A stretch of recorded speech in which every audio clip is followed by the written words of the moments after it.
Hey everybody, welcome back to my channel.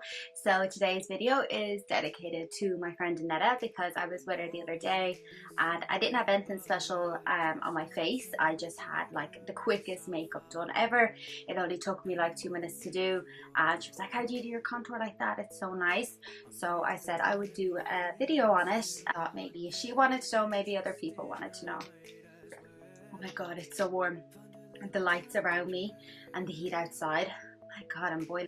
Anyway, so the first thing I did was my foundation and eyebrows, and I just skipped that because it's irrelevant really. So I just used the Maybelline Dream Satin in the color Sand, and then I use the Anastasia Beverly Hills Brow Dip, and it's in the color Medium Brown. So I've just applied that all over my face, but I think the most important thing is to use good moisturizers and stuff, so something that's good for your skin and works well for you. First thing I do is my concealer, so I'm going to use the Bourjois Healthy Mix Anti-Fatigue. I like concealers that help with tiredness because I don't sleep very well. I think it's a change in the weather, but in general sometimes I find it very hard to sleep and I end up having very tired looking eyes. So I like to have a concealer that has an anti-fatigue in it. I think Rimmel do one as well, the Wake Me Up. It has an orange lid, and I think that one's really good as well. So then I just use a little bit above my lip, a little bit on my chin to give myself a button nose. I put a little here, and then on the bridge, and just a smidge here. Only sometimes I contour or I highlight my forehead. A lot of the time I just kind of leave it be, and then I just buff the whole lot out with a Real Technique sponge. I think my biggest tip with blending or when you are highlighting or contouring is to blend. When you think you're finished blending, go over it another few times and just give it that extra few pats, because I think just for me, I always find when I do that extra, it just looks so much better.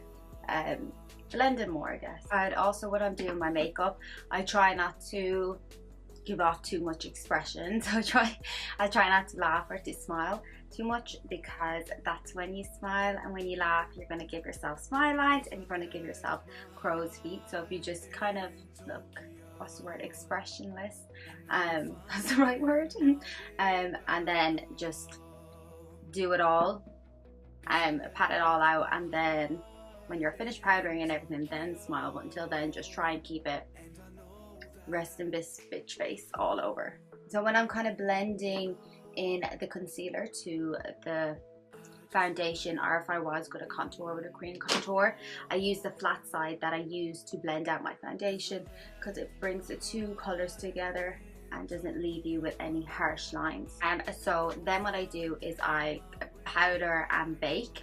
So what I'm going to use to powder is the Rimmel Insta Fix and Matte, a translucent powder. I picked this up in the airport, I think, when I was going to Paris, just because I really needed a powder, and it's really good. It's just translucent, and I think it was like €6. I think I got a special in Boots on it, but I really like it. It's super white and translucent. When you put it on your skin, it just disappears. And then what I use for baking is a Revolution Bake and Finish. I like this one. I tried a few, but I think on a budget, to find something that's on a budget and is good is really hard. But I think Revolution, Makeup Revolution, they have it. There's nothing of theirs that is bad. I used to never really bake. I don't know if I said this in a previous video.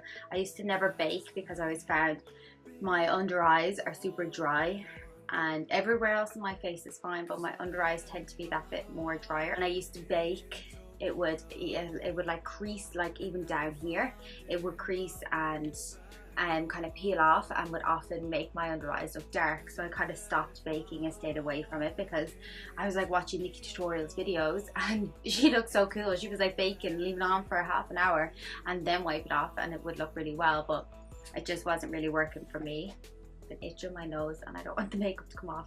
It was put powder on first and then bake, because it sticks to the foundation, and that's obviously what was happening with me. So I've been doing it lately, and what I use is like this Real Technique brush. It's called a contour brush, and I've been using this lately for doing my powdering and even some of my baking, and it's been working really well.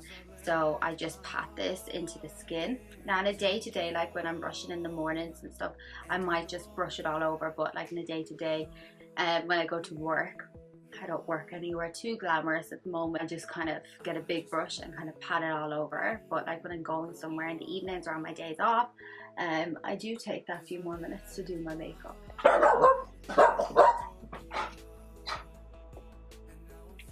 Probably barking at a leaf that's blowing outside, so we'll just let it happen for a minute. They're stopping now. But anyway, so I just powder all over, and then that's set into your skin. So then you bake. So I've just poured out some Makeup Revolution, and I'm going to use a sponge to do this, to get a little on the sponge.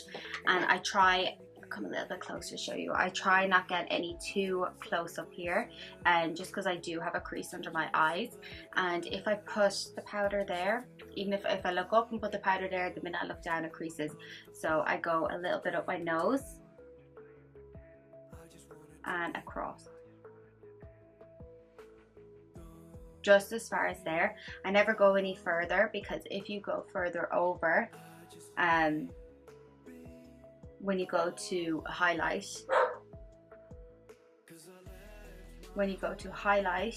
it will cover it. It will be too dry to highlight, and the highlight won't come out then. And then on the bridge of my nose, just like that. I think I've just baked a little bit wonky, but it's okay. And then just a smidge here. I don't like to go too far over. And then I only leave it on for literally a second. So by the time I finished, I'm wiping it back off. So I just put a little bit of powder on a big brush and just brush it all off. You see, it gives off that smoothened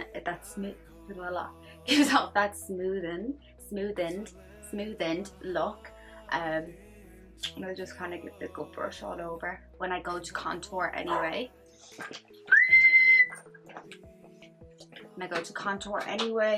It blends it all out. So then what I'm going to use is the Hoola by Benefit.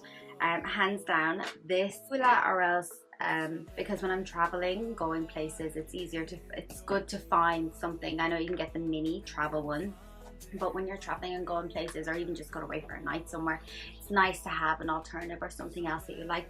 So I really like this Osumi Trio one. It's a little bit dirty, but the highlight's nearly gone because I love it so much. But that's really good because it's got a powder as well. So if you're going away for a night, that's a handy one to try. So the Hoola, what I do, I put a little bit more there. So I start there and put the most product there. Always kind of twisting up into my hairline. So then it's just circular motions. And once I have it there, and it's kind of dramatic right now, I circle all over. Up and down, circles. Up and down, and circles.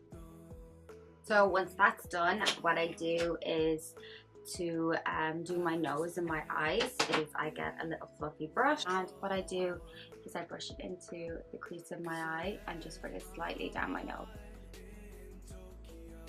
and under my eye. I think sometimes going fast motions down up and down your nose is better. And then I'm just going to put on a little bit of mascara. A little smidge of mascara, using a Nu Skin mascara, and then Wish List, this Makeup Revolution lipstick, called Wish List. And then the last step, just to finish it all off, and I think this is the thing that I do that changes the game altogether, and it's highlighter. I love this highlighter. So I'm going to use the Anastasia Beverly Hills and Breezy one. And I think the highlighter is actually the thing people notice, and they just call it the contour when they say it to me.